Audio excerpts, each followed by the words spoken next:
Lestari. Di sini saya akan menjelaskan mengenai sumber-sumber pendanaan dan efisiensi pasar modal. Pertama, sumber-sumber pendanaan. Sumber dana secara umum dapat dikelompokkan menjadi dua, yaitu menurut asalnya dan menurut jangka waktunya.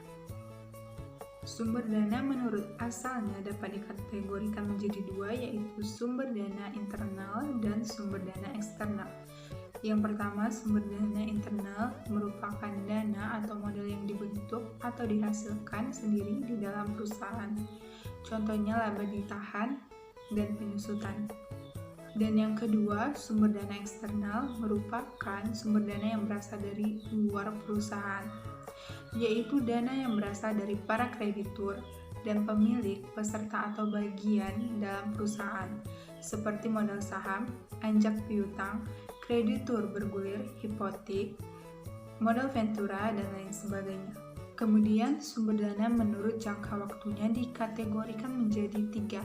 Yang pertama, sumber dana jangka pendek, kedua, sumber dana jangka menengah, dan yang ketiga, sumber dana jangka panjang. Yang pertama, sumber dana jangka pendek merupakan bentuk pendanaan yang harus dilunasi dalam jangka waktu 1 tahun atau kurang. Contohnya anjak piutang dan pinjaman bank. Yang kedua, yaitu sumber dana jangka menengah, merupakan sumber dana yang memiliki jangka waktu lebih dari 1 tahun dan kurang dari 5 tahun.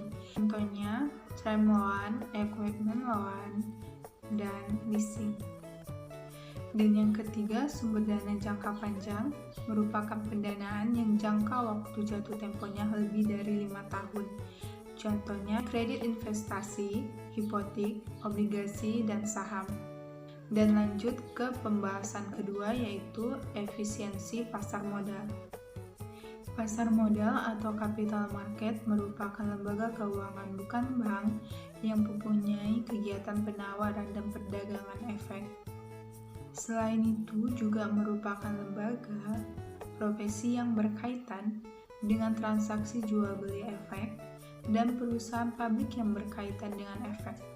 Dengan demikian, pasar modal dikenal sebagai tempat bertemunya penjual dan pembeli modal atau dana. Efisiensi pasar modal merupakan salah satu indikator untuk menentukan kualitas suatu pasar modal. Semakin tinggi derajat efisiensinya, maka kualitas pasar modal tersebut akan semakin baik.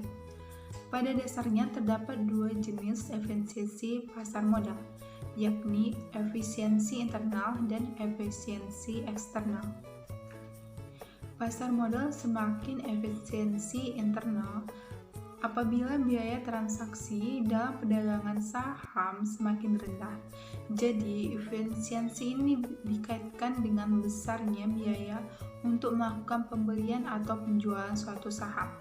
Sementara itu, derajat efisiensi eksternal akan ditentukan oleh kecepatan penyesuaian harga saham di pasar modal terhadap informasi baru.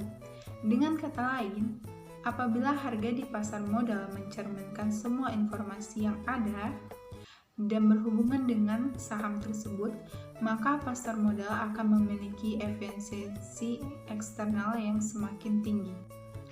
3 bentuk efisiensi pasar modal. Yang pertama, efisiensi bentuk lemah atau weak from efficiency.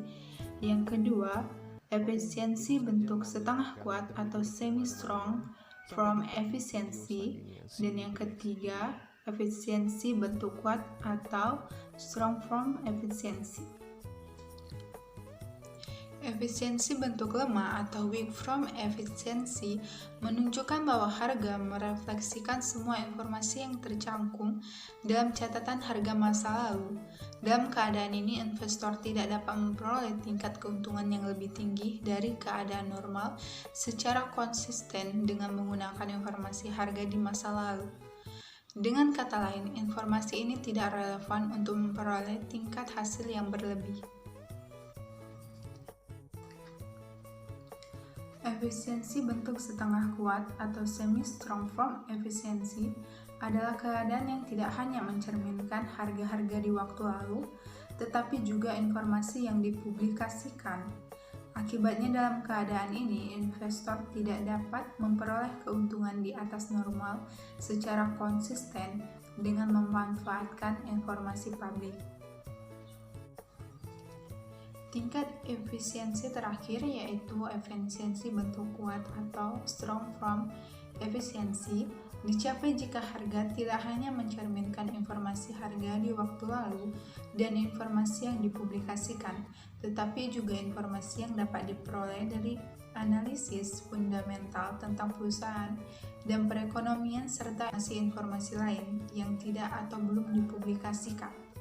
Dalam keadaan semacam ini, harga sekuritas akan menjadi sangat wajar dan tidak ada investor yang mampu memperoleh perkiraan yang lebih baik mengenai harga saham secara konsisten. Sekian penjelasan saya mengenai sumber-sumber pendanaan dan efisiensi pasar modal.